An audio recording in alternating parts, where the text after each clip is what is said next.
All right. So obviously we left off here last time. So we left off talking about damage to the muscles, right? And so we were talking about delayed onset muscle soreness. So delayed onset muscle soreness, hopefully you recall, is the type of muscle soreness that occurs 24 to 48 hours after a bout of exercise. It doesn't have to be exercise. Like maybe you do something that you're just not accustomed to. Like if you decide you're going to go paint a room this weekend and you have your arm over your head for hours on end, your shoulder's probably going to be sore from that, right? So just something you're not accustomed to. So what causes delayed onset muscle soreness? And mostly I'm looking for you not to give me one particular answer. Connor, what do you think? Do you remember what causes delayed onset muscle soreness? Why am I sore 2 days later after I squatted today? Okay, that's all right. I'm sorry, I don't know your name. Jack. Oh, okay, yeah. All right. Okay, good, yeah, micro tears in the muscle, good. So remember that whenever we are, think about it, lifting weights, if you are causing the muscle to contract harder than it's used to, then you're going to get some tears in the cell's membrane, so in the sarcolemma. And so then that's going to start an inflammatory process. And so that inflammatory process then, in addition to helping rebuild the muscle, also tends to cause pain and swelling, right? And so then that process takes a little while to kick in because there are a number of signaling cascades that need to be initiated. And that swelling takes a little time to accumulate, and so that's why you don't typically see pain for 24 to 48 hours, is that inflammation process is ramping up during that time. All right, so that's breaking muscles down. So let's talk about building them back up. So what happens? So how we repair muscle cells is actually the job of another type of cell called a satellite cell. And so where satellite cells sit is underneath the basal lamina of the muscle cell. So what you're looking at here, the picture on the left, is a cross-section of individual muscle fibers, and the green ones are stained green. Those are your type 1 or slow-twitch muscle fibers. The ones on the left picture that are still black, those are your type 2, those are your fast-twitch fibers. Of interest for right now, if you look at the picture on the right, you can see these little arrows. So here's one of them right here. Okay, and then here's another one. Those are pointing at the satellite cells. So I just mentioned that they sit underneath the basal lamina of the muscle cell. And so what is that? So we'll go to this muscle model. So again, to find these, if you go over here to models, I'm looking at the muscle cell model. So here's my little individual muscle cell. This is the layer of connective tissue that wraps around an individual muscle cell. Anybody remember what that's called? What's that? Really close. So sarcolemma is the cell membrane. So this is actually, so I should zoom in a little bit. All right, so now I'm in closer. So this little guy is the sarcolemma, not that. So I just gave you the answer there. So I'm looking for endomysium. If I can click on, so that line, it'll let me. Yeah. So that's the sarcolemma. Man, I'm having all kinds of trouble this morning. I'm going to give up on this here. Anyway, that thing's the sarcolemma. And then between the sarcolemma and the endomysium is the basal lamina. So it's kind of a basement membrane. So it is extracellular fluid. It's fluid outside the cell. It's also collagen fibers. And so the basal lamina kind of anchors that cell membrane to that overlying layer of connective tissue, the endomysium. And so they're not pictured on here, but these satellite cells I'm talking about would basically be sitting kind of in through here where I'm mousing over. So again, between the sarcolemma and the endomysium, and the basal lamina is on here, but apparently I'm not going to be able to click on it. So the basal lamina is in here. So that's where the satellite cells sit. And so what ends up happening then is when we damage a muscle cell, so the picture all the way at the top, what you're looking at is, so all of these little things are your actins and your myosins, your contractile proteins. And then these things, the dark black things, are the cell's nuclei. And then this thing, that's your satellite cell. All right, so what ends up happening is, let's say you engage in a bout of strength training, so you cause the muscle to contract harder than it's used to, and you cause some damage to the contractile component. So you cause some damage to not only the cell's membrane, but also the actin and the myosin. So remember I showed you that picture last time in terms of damage to the actin and the myosin. So you got kind of that smudging there, or it sort of appears smudged, where we've damaged the actin and the myosin. And so now we got to fix that. And so what's going to happen is in that second picture, you're looking at that focal muscle damage. You're looking at kind of that smudging of it. You've disrupted the actin and the myosin. So in response to that damage, when we initiate that signaling cascade, we're going to get a proliferation, which means to make more of your satellite cells. So one satellite cell is going to split into two, and then they're going to keep splitting. And so we're going to make many copies of this satellite cell, or multiple copies of this satellite cell. So that's what you're seeing happen in this picture. So one splitting into two, and then they're splitting into daughter cells as well. And so then what happens is those cells, which I should back up a little bit. So what are satellite cells? They're a type of stem cell. So a stem cell is an immature cell that can differentiate into or mature into other cell types. So certain stem cells are capable of differentiating into either bone cells or cartilage cells or muscle cells, and some others in there as well. And so your satellite cells then are these immature cells that in response to muscle damage can mature and then play a role in fixing the damaged contractile components of the muscle cell. And so those satellite cells, after they proliferate, after they make more copies of themselves, then they're going to form little myotubes, which is what's happening in picture 3, and they kind of bridge that gap between all of those damaged actins and myosin. So what they're going to do is play a role in the production of new actin and new myosin, again, those contractile components of the cell.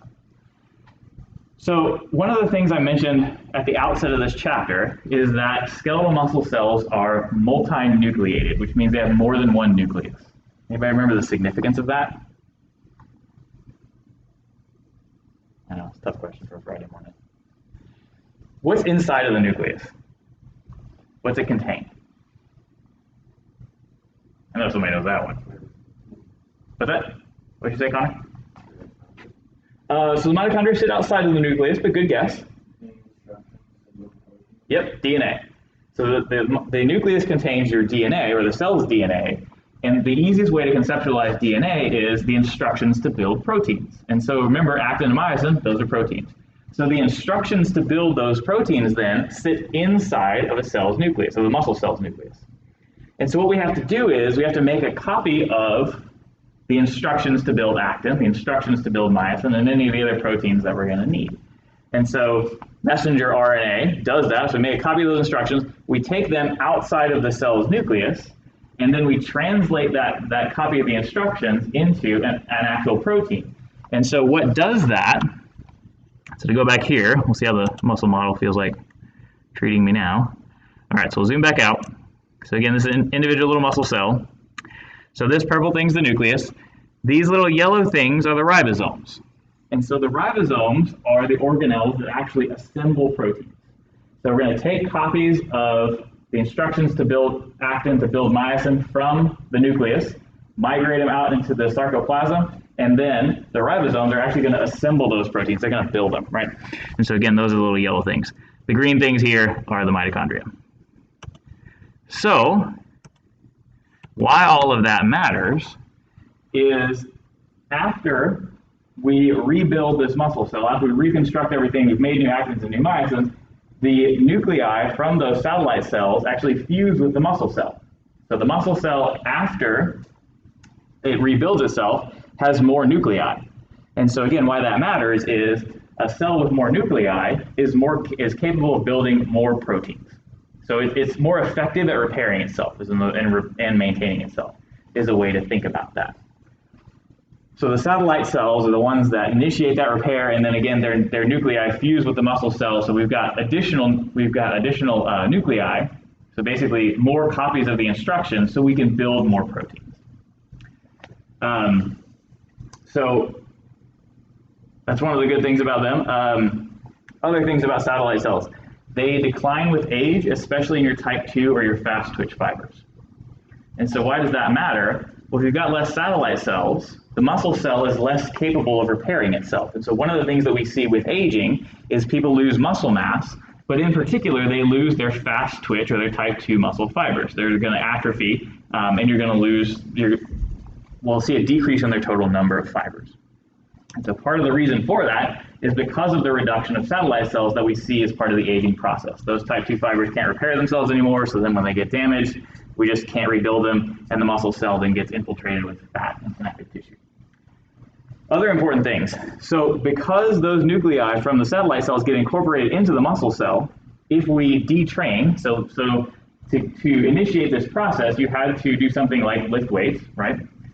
And so let's say you lift weights for 6 to 8 weeks, you add some muscle mass, and then something comes up, final exam, something like that, and so then you don't lift weights for a month. And so you're going to have atrophy of the muscle cells, which is where the muscle cells shrink, so atrophy is shrinkage. But the good thing is, after you've made those initial gains, even though the muscle cell shrinks, even though you're going to lose some of the actin and myosin proteins, you'll still maintain these additional nuclei. And so because of that, when you retrain, you get back to that original level faster. So if it took you 8 weeks to add a couple pounds, the next time you go and lift weights, it's only going to take you maybe 6 weeks or maybe 4, right? Because you've already made some of those adaptations and some of those stick. So sometimes people talk about the concept of muscle memory, that once you've done it, you can do it again. Part of that's neuromuscular, but part of that is actually an adaptation inside of the muscle cell itself. Another fun thing, so anabolic steroids, those are analogs of testosterone, which is the male hormone, or commonly referred to as the male hormone, even though both have it.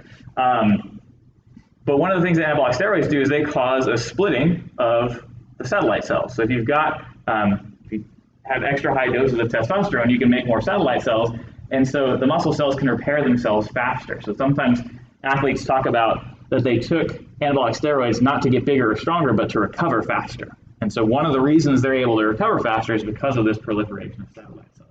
So that's an important thing about them as well. So the satellite cells, the thing I want you to know, they rebuild the muscle cell after the initial damage.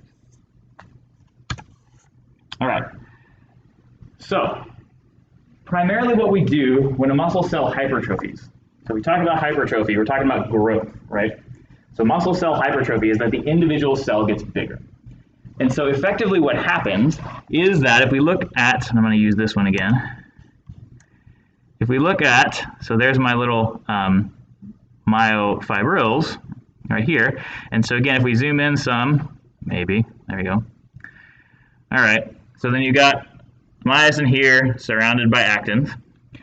The way that muscle cells grow is that you'll add additional myosins and then additional actins around it. So each of these individual little myofibrils gets a larger diameter.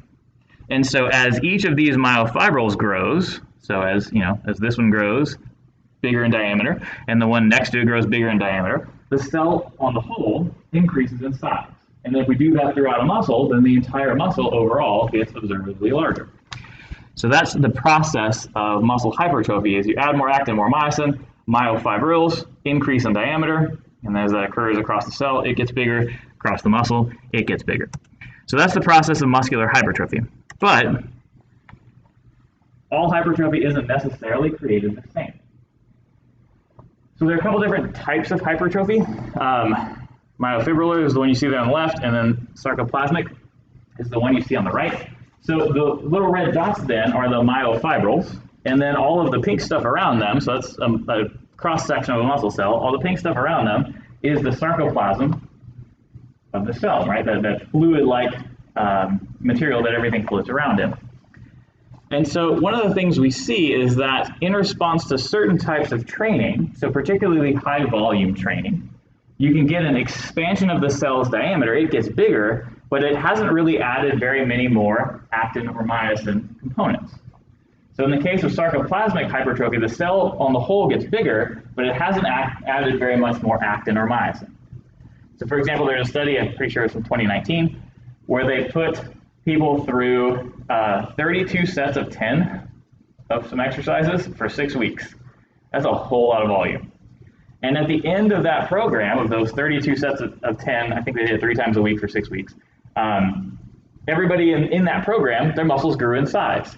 But one of the things that they noticed afterwards was that the ratio of actin and myosin to sarcoplasm had actually gone down.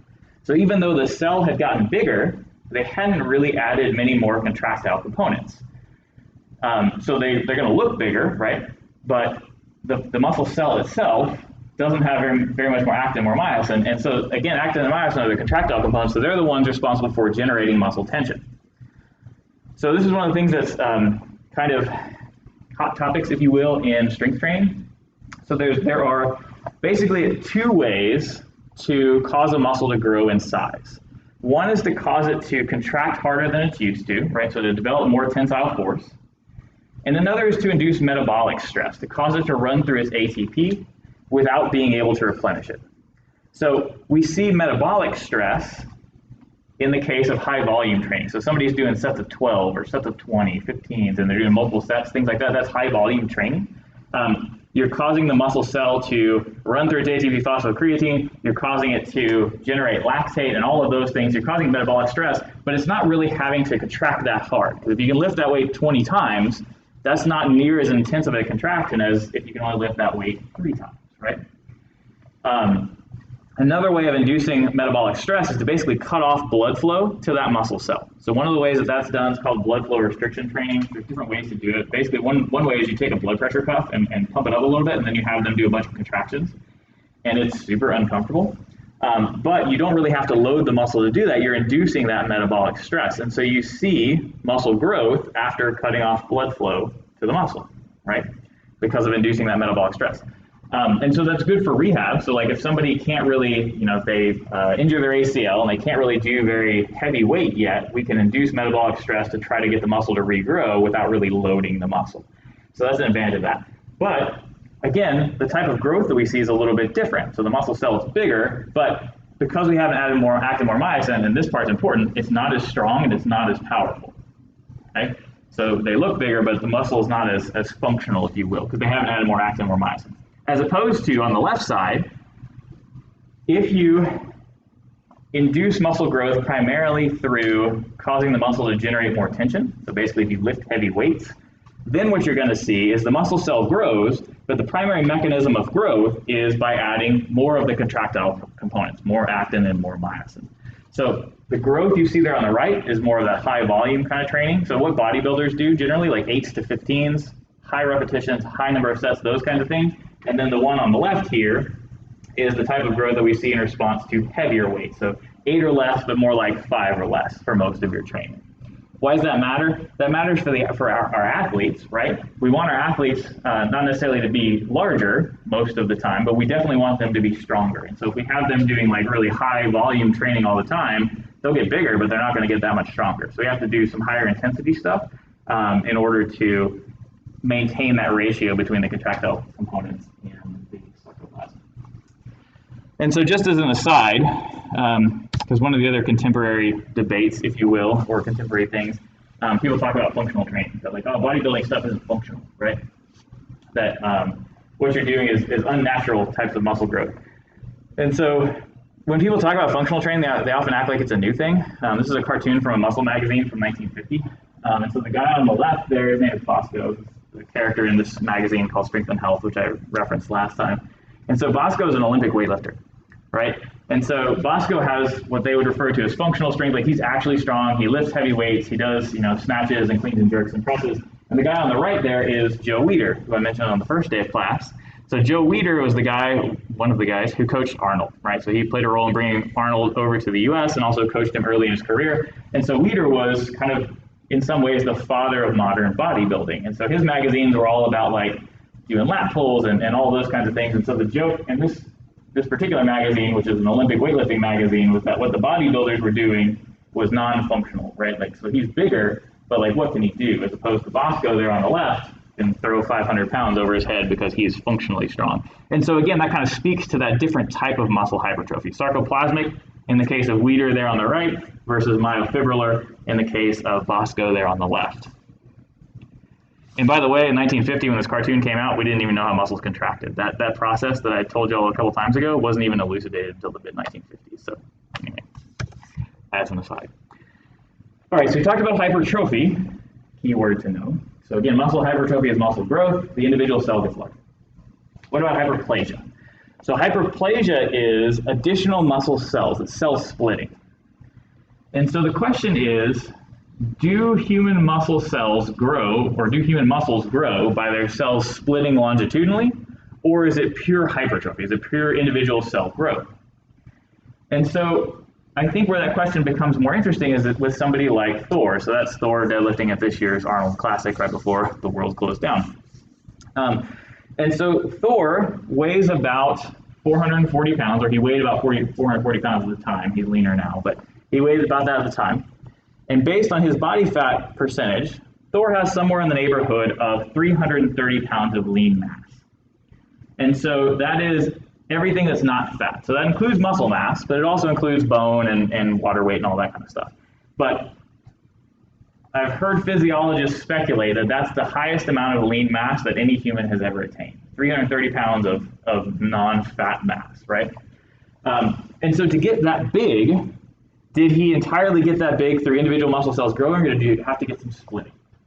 There's evidence that muscle cells can split longitudinally, so one will split into two in primarily animal models, especially cats. But in people, the primary mechanism of growth is muscular hypertrophy. Individual cells grow. Now, to get as big as Thor is, or even bodybuilders, for many of them, there's probably an optimal upper limit on an individual cell size, because if a cell gets too big, we can't get the nutrients inside of the cell, right? Because we still need oxygen in there, we still need glucose and some other things. So if a cell gets too big, we can't do that. So there probably is some cell splitting, some hyperplasia that occurs at the upper limit. So somebody like Thor or an elite level bodybuilder probably has some hyperplasia, but the primary mechanism of growth is muscular hypertrophy. So that'll definitely be a question in the bank for the next test is, what's the primary mechanism of muscle growth? Make sure you pick hypertrophy. But it is an interesting question. So in autopsies of young, otherwise healthy individuals who died in, I believe, primarily car crashes, on their right or on their dominant side, they had more muscle fibers than on their non-dominant side. So that would lend credence to the idea that we can get some muscle splitting. We also see that elite level bodybuilders have a higher number of muscle fibers in the same muscle than do untrained controls. So that would lead you to believe potentially that there's some muscle splitting that goes on. But of course the question is, are they an elite level bodybuilder because they just had more muscle fibers, or did their training actually cause the splitting? And we don't know the answer to that. All right, so we talked about growth, let's talk about shrinkage. So sarcopenia is a clinical condition. It is the loss of muscle mass that occurs with age. Now we're all going to lose muscle mass with age. Essentially, after the age of 30, you lose about ½ a pound of muscle mass per year. After the age of 50, you lose not per year, sorry. No, it is per year. Yes, ½ pound per year. And then after the age of 50, it is a full pound. Make sure my numbers are right, since I'm citing statistics here. Cheat and look at my notes. If I can flip a page. There we go. Let's see. Where's my number?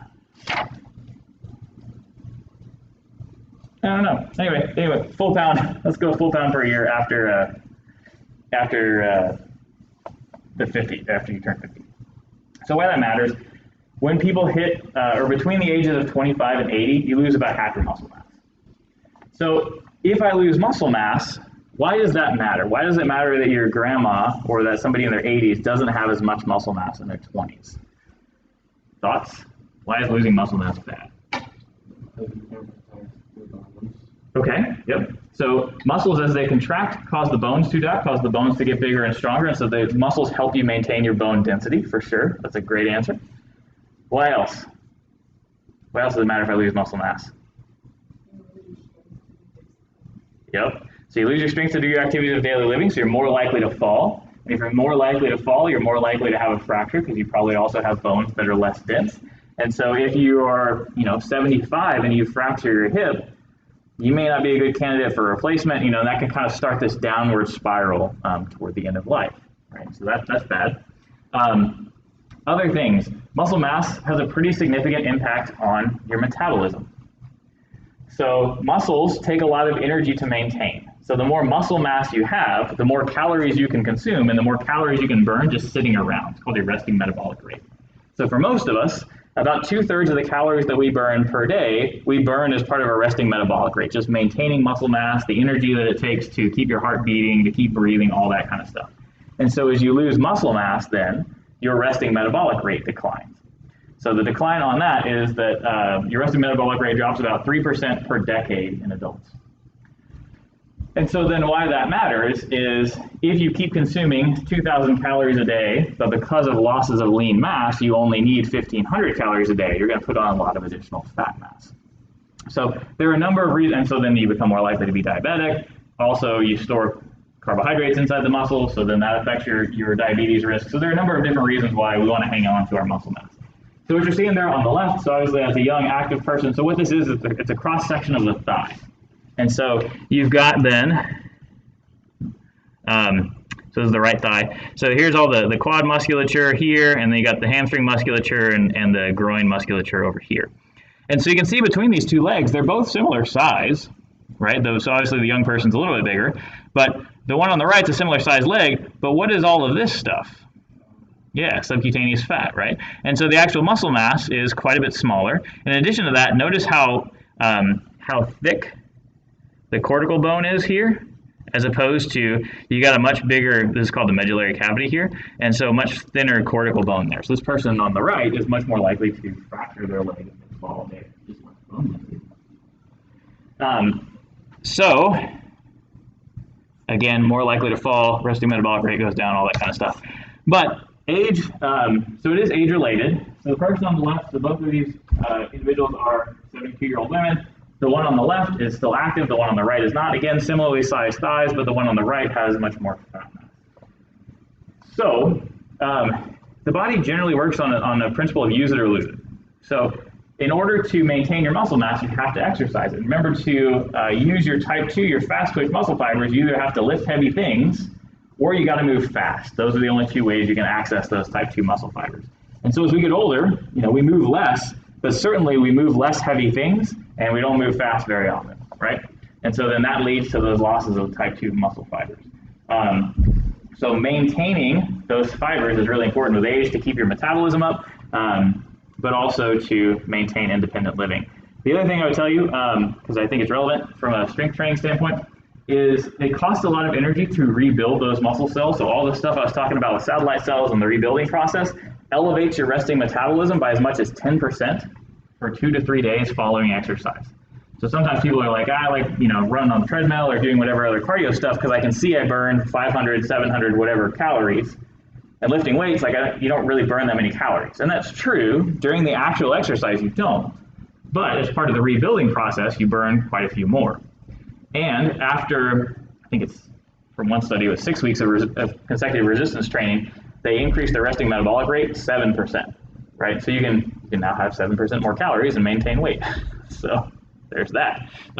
So strength training is also beneficial from that standpoint. All right, so we're in the home stretch now. So the last things. So factors that affect the amount of force that a muscle is able to generate. The primary factor is muscle size. So all else being equal, in terms of the nervous system, a larger muscle is a stronger muscle. So discounting the whole different types of hypertrophy for now, we're going to assume you added more, you have more actin, more myosin, and so because you've got more contractile proteins, the muscle can simply generate more tension. So a larger muscle is a stronger muscle.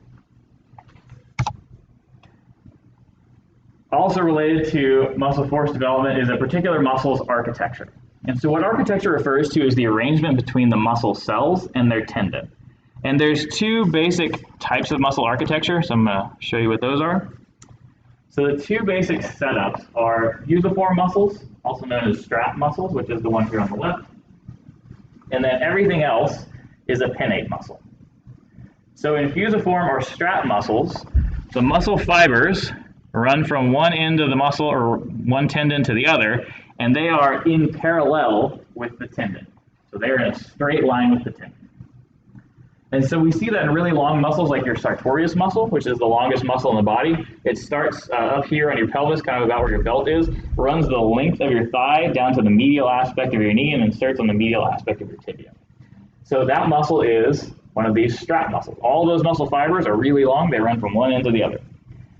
So good thing about that is when those muscle fibers contract, they can cause really big motions. Because sartorius it's a hip flexor, it's an external rotator, an abductor, so it does a bunch of different things that can cause big motions. So that's a good thing about them.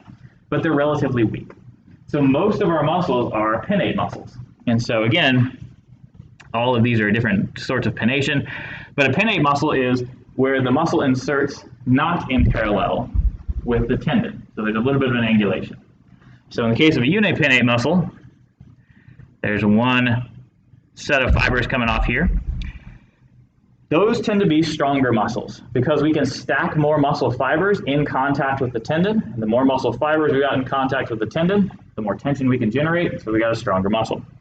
Other things about pinnate muscles are when these individual muscle cells increase in size, that actually increases the angle here of pennation, which then contributes to joint stability.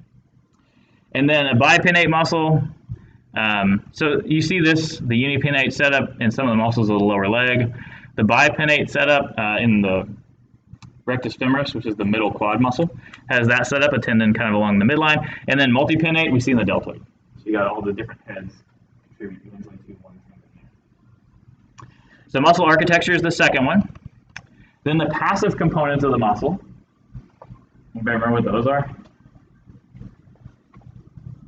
So the active components are the contractile parts, the actin and the myosin. The passive components then are everything else. So primarily I'm referring to your connective tissue. So I'm talking about the endomysium, perimysium, and epimysium. So the layers of fascia or connective tissue that surround the muscle fiber, the fascicles, and the whole muscle.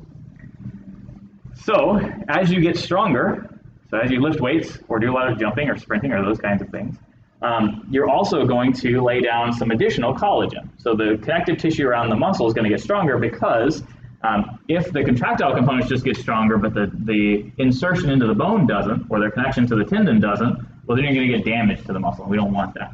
So we have to have adaptations both to the contractile structures, to the actin and the myosin, but also then to the passive components, so the endo, epi, or so, let's go superficial deep, epi, peri, and endomysium. So they play a role in, because another thing about them, they give the muscle its elasticity. So remember, the elasticity is the ability of a muscle to stretch and return back to its original shape. And so most of that elastic component comes from the non-contractile component. Length tension curves. So muscles are able to generate different amounts of force at different joint angles, which you probably intuitively know if you've ever done something like a bicep curl. You know that at the bottom it's pretty easy, the top is pretty easy, but out here in the middle, it's a little bit more difficult, right? And that also relates to a concept we're going to talk about here in a second called the moment arm. But as far as length-tension relationship goes, muscles at about resting length, which is when there's no tension in the muscle, are able to generate the most amount of force. So what you're looking at here is an individual sarcomere length. So remember, sarcomere runs from Z-line to Z-line. Blue things are the actin, red things are the myosin. And so when a muscle's at rest, you've got good overlap between the two. So myosin can jump up and attach to actin, pull it toward the midline. And we got some space to work with. If we move all the way over here to the right, so actin, myosin overlap, right? So if I've got a resting muscle, I've got this overlap here. If we stretch a muscle all the way out, we're going to slide the actin off of the myosin. And so when that happens, only a couple myosin heads can actually attach to the actin. And so because we can't form very many cross bridges, because we can't make very many connections between myosin and actin, we can't generate very much force. So muscle is fully stretched out, can't generate very much force for the simple mechanical reason you can't get very many connections between myosin and actin. And then if we go the other way, so we go all the way to the left, and we fully shorten that sarcomere, well now, the myosin is basically going to be bumping up against these Z lines, and so it can't go anywhere. So we can't continue to generate tension. So in terms of length-tension relationships, muscles are able to generate the highest amount of tension kind of in their mid-range of motion. So close to resting length. If the muscle's fully stretched or if the muscle's fully contracted, they can't generate as much force because either you have too little overlap between actin and myosin in a stretched muscle or too much overlap in a shortened muscle. Another thing is the moment arm. So the moment arm, as you can see, is the perpendicular distance between the line of action, the weight, if you will, and then the axis of rotation. So a perpendicular distance is a 90-degree angle distance. And so in this guy, who is holding his elbow at 90 degrees of flexion, he's holding a ball here. So the 90-degree angle distance from the axis of rotation, in this case the elbow joint, the humeral ulnar joint, and that weight, that is the moment arm. But that 90-degree angle distance, that moment arm, changes throughout the range of motion. So if we flex the elbow a little bit, now that perpendicular distance has shortened. So the closer a weight is, or the closer a resistance is to the axis of rotation, the easier it is to move. The farther it is from the axis of rotation, the harder it is to move. So in bicep curls, even though biceps has its best length tension curve kind of in that mid-range of motion, the moment arm is also the longest.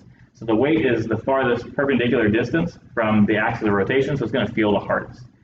And you also know that if you've ever done like sit-ups or crunches. Let's go with those. Whenever you do sit-ups, if you want to make your life easy, the easiest way is, of course, put your arms at your sides. And then to make it a little bit harder, put your hands on your chest. And so what you're doing is, you're moving weight away from the axis of rotation, right? So you're moving more mass farther from the axis of rotation. And then to make it even harder, I put my hands behind my head. So you're moving that mass, again, farther from the axis of rotation. You're increasing the torque or turning power of that resistance because you're moving more weight farther from the axis of rotation. All right, then we got another kind of curve. This one's called a force velocity curve. So all the way on the left, the y-axis is the amount of force the muscle is able to generate. The x-axis is how fast the muscle is shortening, so shortening velocity. And so what this is showing you is that when a muscle is contracting as fast as possible, it's actually not able to generate very much force. So think of really ballistic movements like jumping or throwing, something where you're moving really fast. So for example, elite baseball pitchers can achieve, I think it's 7,000 degrees of internal rotation per second. That arm's moving into internal rotation really fast. And so when you're getting that quick of a movement, then you're actually not generating very much force. So, baseball only weighs 5 ounces, and you can move the mass of a baseball that fast, but you couldn't move the mass of a 12-pound shot put that fast, right? Because you're not able to generate enough force to operate at that speed. And then the slower we move, the more force we're able to generate. And this is a really hard question, and I'll be super impressed if anybody gets it.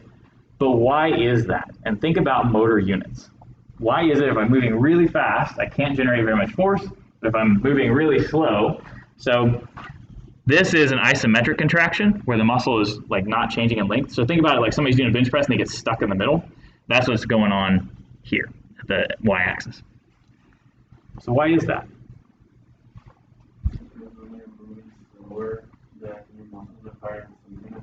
Okay, yep, that's good. Yep, you're right. What else? It deals with our different types of muscle fibers, right? So remember that our type 2X fiber over here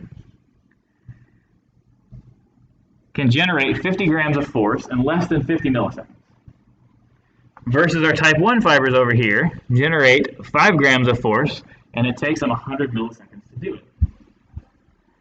So if the type 2 fibers can generate 10 times as much force in half the time, then when we're moving really fast, basically the type 2X fibers are so much faster than the type 1s that they're the only ones involved here. The type 1s are trying to catch up, but they're just too slow. They can't contract fast enough to exert any force on the tendon because, again, it takes them twice as long to reach their peak tension. And even when they do, they don't, they're not all that strong.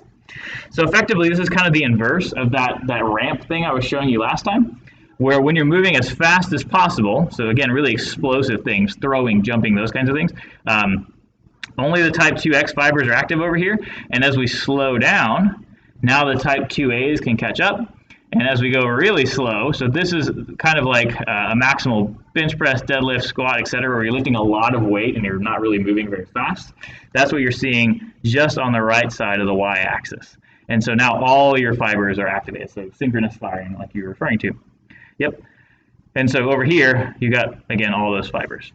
And then to add a little wrinkle to it, so this is on the right side, this is a concentric contraction where the muscle is contracting but shortening. Again, isometric is the y-axis, and then on the left side, we've got an eccentric contraction where the muscle is contracting, trying to shorten, but it can't. The weight's too much, and so it's lengthening. And so you can see you actually generate more force in an eccentric contraction. So to put that in an easier way to conceptualize, if you're doing, let's say, bench press, you take the weight out, you can probably control a significant amount of weight, significantly more weight down to your chest than you can actually lift off your chest, right? Like you may be able to control 200 pounds down to your chest, but if you're trying to press it up on the concentric part, you may only be able to actually lift like 180. And so what's happening? Why am I able to really control on the eccentric phase and generate a lot of tension there, but I can't do quite as much on the concentric phase? And for the sake of time, I'll just tell you, when the muscle is lengthening, you're also engaging those non-contractile structures. So you're stretching out the epiperi-endomysium, and so they are assisting, if you will, the contractile component. And so because of that, you're able to generate more force or more tension in the muscle during an eccentric loading of it. So that's why you're able to generate more force on the left side or on the eccentric side. And then the last slide, active tension. So active tension deals with your ability to recruit muscle cells. And that's learned, as we talked about last time.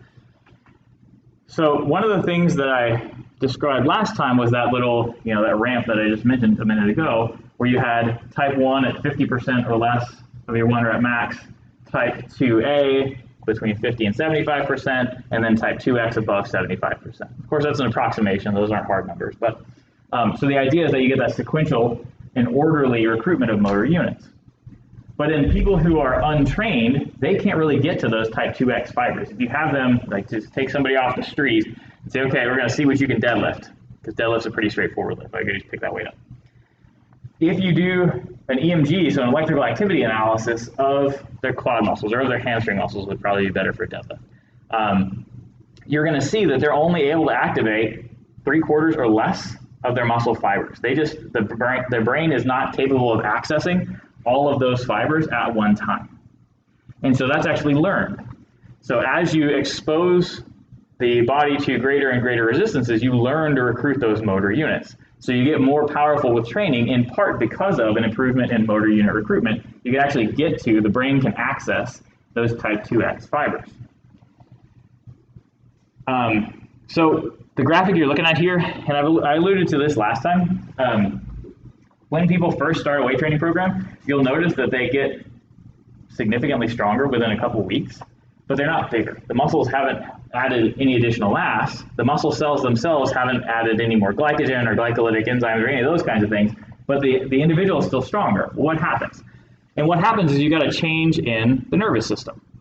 And so you can see, so this is depicting, so for that first 2 weeks of training, 85% of the adaptation comes from the nervous system, and only about 15% comes from the muscular system. And then as training continues, those two switch. So again, it takes a little while for hypertrophy to catch up, 4 to 8 weeks.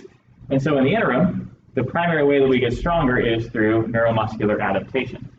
So for example, again, we get better at recruiting those type 2X fibers. The motor cortex of the brain gets more effective at recruiting them. Other things are you actually get some different interaction between the nervous system and the muscle cells themselves. So you get, remember last time or 2 times ago we talked about the neuromuscular junction, where you get the end of the alpha motor neuron and the interface with the muscle cell itself. In response to strength training, you actually sprout more of those, and then you get bigger surface area, which then leads you to be able to more effectively convey a signal from the nervous system to the muscle. So it's neuromuscular junction remodeling is what that is. In addition to that, the muscle cells actually get more acetylcholine receptors, so they're actually more receptive to a signal from the nervous system, so they get better at contracting that way. So you get kind of this combination of better motor unit recruitment. You get better at rate coding. Anybody remember what rate coding is from last time? The number of times per second the alpha motor neuron sends an electrical signal causing the muscle to contract. So we're able to generate more action potentials down the alpha motor neuron, and we're able to start that process sooner. And then there's also, so you're getting increased go signals causing the muscle to contract, but you also have essentially a safety brake on muscle contraction, a stop signal. And so the organ responsible for that is called the Golgi tendon organs. They're in your tendons, as you'd expect. And so those are kind of the brakes on muscle contraction. So if the muscle's contracting too hard, they cause the muscle to reflexively relax. So you see that, if you ever watched anybody, not to use bench press again, but I will. If you ever seen anybody like max out on bench press where they get stuck and then they just kind of like give out and the bar just drops on them? That's a Golgi tendon reflex. And so the muscle is generating too much tension, and so the Golgi tendon organs then shut down the muscle to keep it from tearing itself. So it's a protective mechanism. And so if you're untrained, the Golgi tendon organs are really active. They're saying, no, we can't generate that much tension. We might get hurt. Don't do that. Don't do that. And as you expose them to progressively more resistance, they get higher and higher thresholds before they send that inhibitory signal. So that repeated exposure, essentially you stop tapping the brakes. So you're hitting the gas harder and you're stopping tapping the brakes as much, and so then you can generate more force. All right, and that's it for muscles. So we'll do we'll start the elbow.